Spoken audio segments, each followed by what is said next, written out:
The first black comedian who was white, who never performed at the Apollo, and who wasn't really a comedian and likes really long episode titles.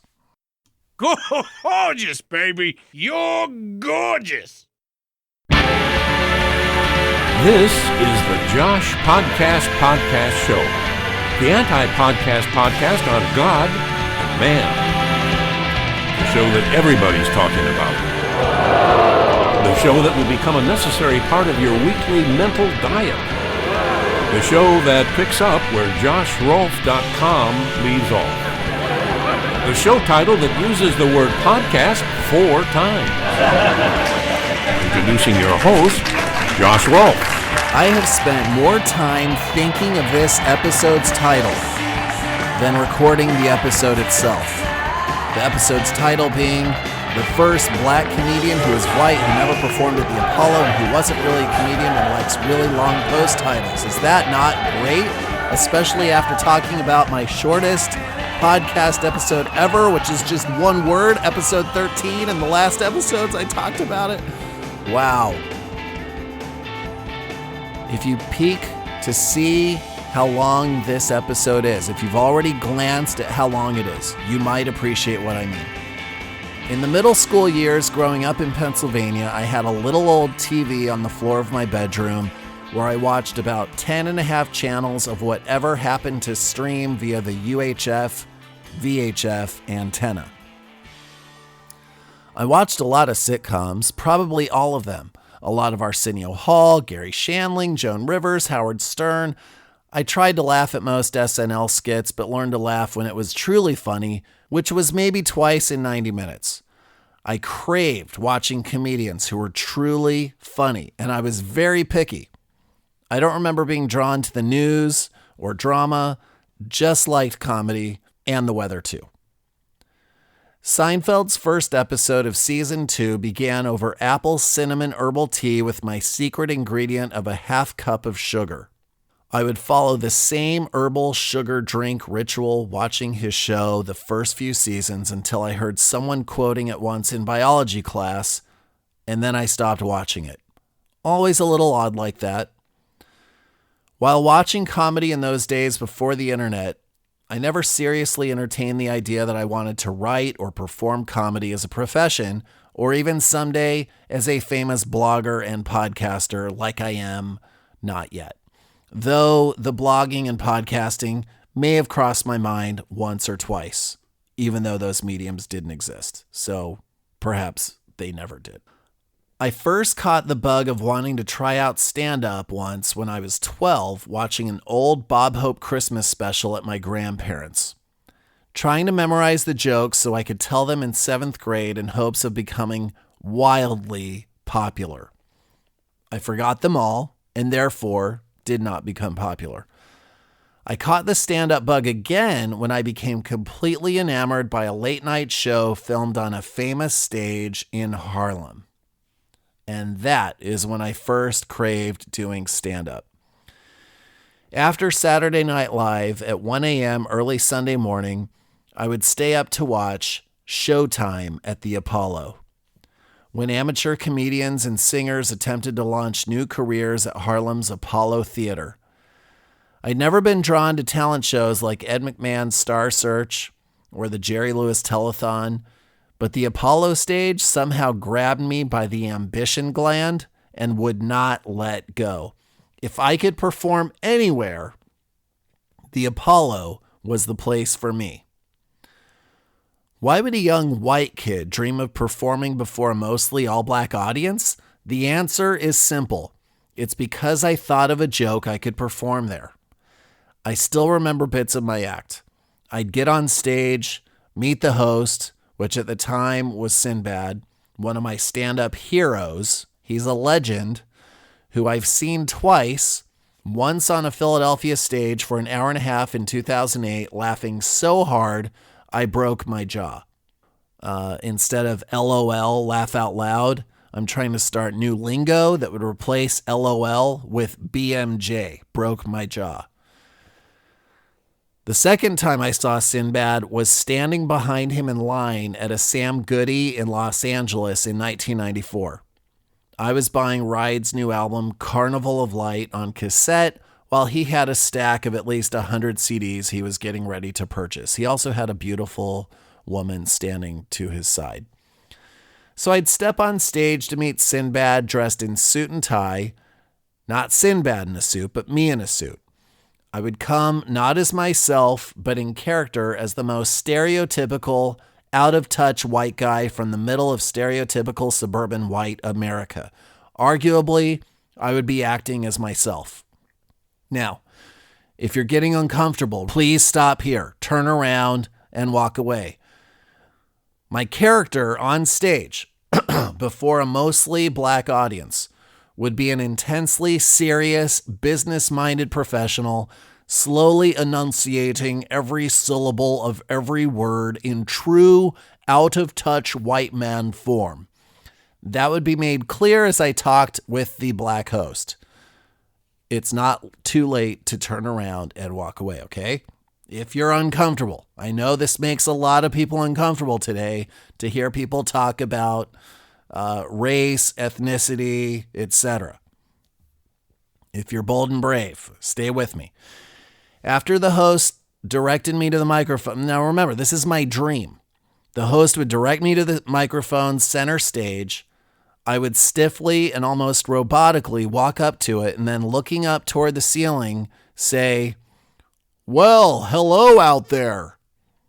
I would pause as if I was expecting something, and then I would say, "Don't you say hello back?" And then, looking down to closely examine the crowd, I would jump back and say, Oh, well, I admit I was prepared for a slightly different crowd tonight." Jeering from the crowd, I'm sure, would have already begun. Now, this was my teenage act. And then, taking notes from my jacket, I would say that I had jokes meant for people who were more like myself. And I would say that as if I didn't know that that was offensive. Okay? And if you're still here, it's still okay to leave, okay? Expecting the jeers to change to full-on boos by that subtly racist comment, I would shred the paper and say in thick white speak, "Well, golly gee whiz," or some similar expression. "Maybe I can get a little loose tonight. Maybe you'll appreciate me for who I really am." And then I would try to convince them that while I was very white on the outside, I was very black within. And what would follow is a string of stereotypically white comments I would claim channel my inner black in hopes that they would be so thoroughly entertained that I would have a chance to perform again. All a performance that would be dripping with sarcasm from beginning to end. And I came up with the act before In Living Color and well before the Bill Clinton is the first black president era, by the way, so ahead of my time. It also may have been inspired by Eddie Murphy's SNL skit where he dresses as a white man for a day, going on to learn the advantages of white living, like parties on public transportation when only whites are on board. Humor addressing racial stereotypes kills me every time. I love it. I tried out some of my Apollo material when I worked at McDonald's, where I was often the minority white guy. My all-black audience of coworkers literally laughed at almost anything I said, even if I was being serious. So I was pretty convinced I could have killed on stage at the Apollo, whether my act was polished or not. A fellow former McDonald's employee at a different location in a different time who actually did perform before an all-black audience is none other than Jay Leno. He used to open for Rashawn Roland Kirk, a black musician who is famous for playing a flute while singing. He did both at the same time and was also a blind man. On a Jay Moore podcast episode, Leno explains how the visually impaired Rashawn would energetically announce to his all-black audience, "I want to welcome you, brothers. We've got a brother here. He's going to talk about the white devils. He's going to talk about..." And he would just do this whole black militant rap thing. This is quoting Jay Leno. And he'd get the crowd all worked up. And then Rashawn would say, "Please welcome brother Jay Leno." So I would walk out, Leno says, and whisper, "Shh, shh, he doesn't know I'm white." And of course, the crowd ate it up, and so did Rasan, which is why he liked to travel with Leno. I love this style of humor. Why, you might ask? I'm not sure.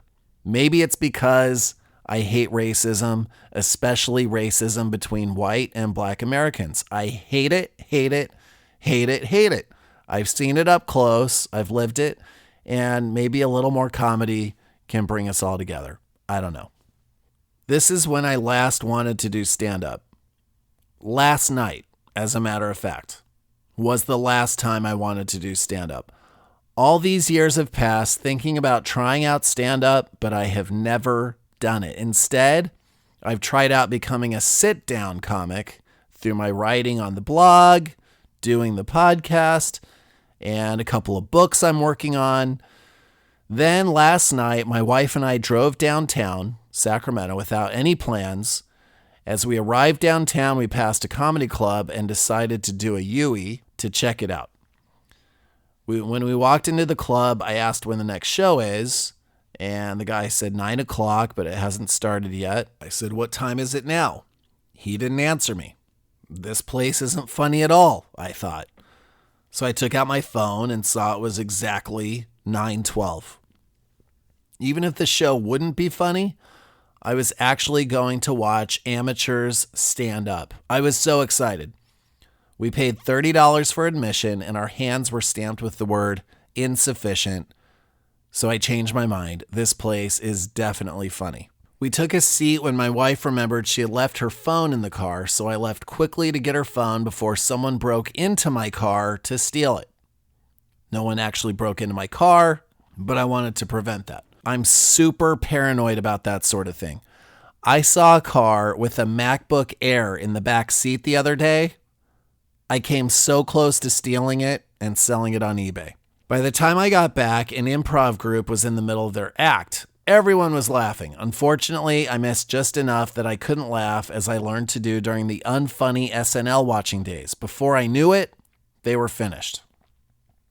Just then, 2 women got on stage and began to perform a burlesque show. So we walked out. I have no interest in blue comedy or the off-color sort. None. It's just not funny to me.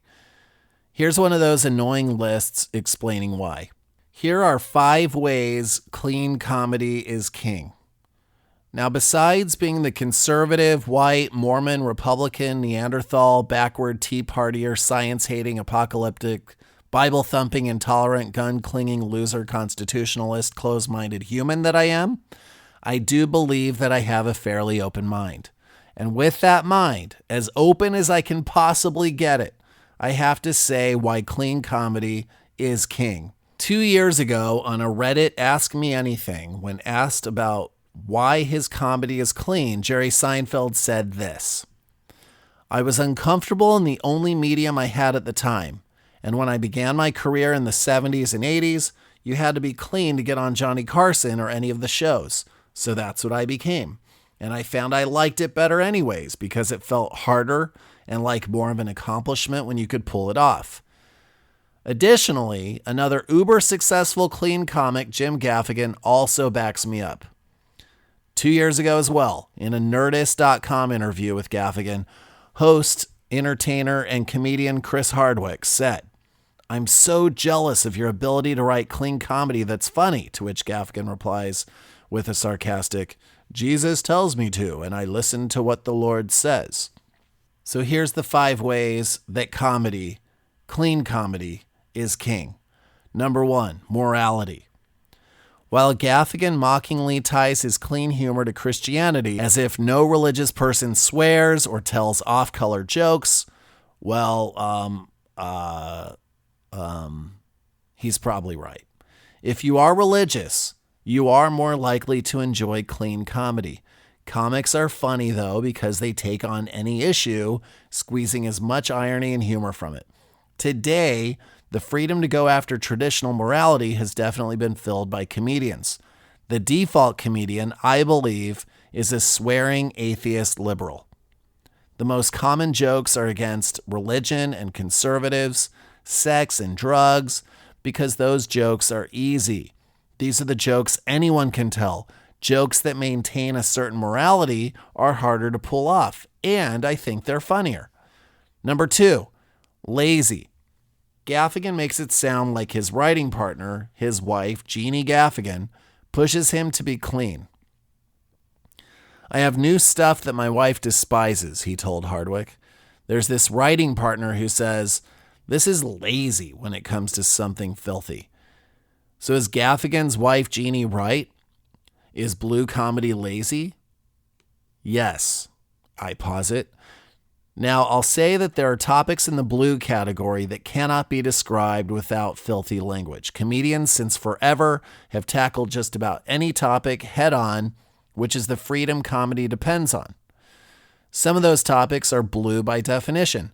That doesn't change the fact that, like Seinfeld said, writing clean comedy is more difficult to write. It's hard work. Number 3, unfinished joke. Continuing on the topic of laziness, Gaffigan said that he used to drop an F-bomb on occasion. Now I rarely do, but it's an indication that I haven't finished writing the joke. Here's my take. If you think a joke requires explicit and shocking language, the joke is there, already in the language. You've done the thinking for everyone. You've shocked them with your words right there on the spot. The best humor, I believe, is shocking them when they have to put 2 and 2 together. It's more subtle that way and somehow more complete. Here's another way of looking at it. The main reason I haven't frequented comedy clubs is because 98% of them are blue comedy havens. Why would that be most prevalent in these small joints? It's because it is full of amateurs. They want the quick laugh. They're amateurs. Blue comedians can still gain in notoriety and fame, but there's a reason why Sarah Silverman and George Carlin aren't household names. It's why someone like Hardwick says to Gaffigan, I'm so jealous of your ability to write clean comedy that is funny. Now, I did write this 2 years ago, and I would say Sarah Silverman has probably launched into the mainstream now, but maybe not. Number 4, clean is more creative. Gaffigan goes on to say, I mean, we're creative people, and I'm not that smart, but can't we think of an adjective besides bleep?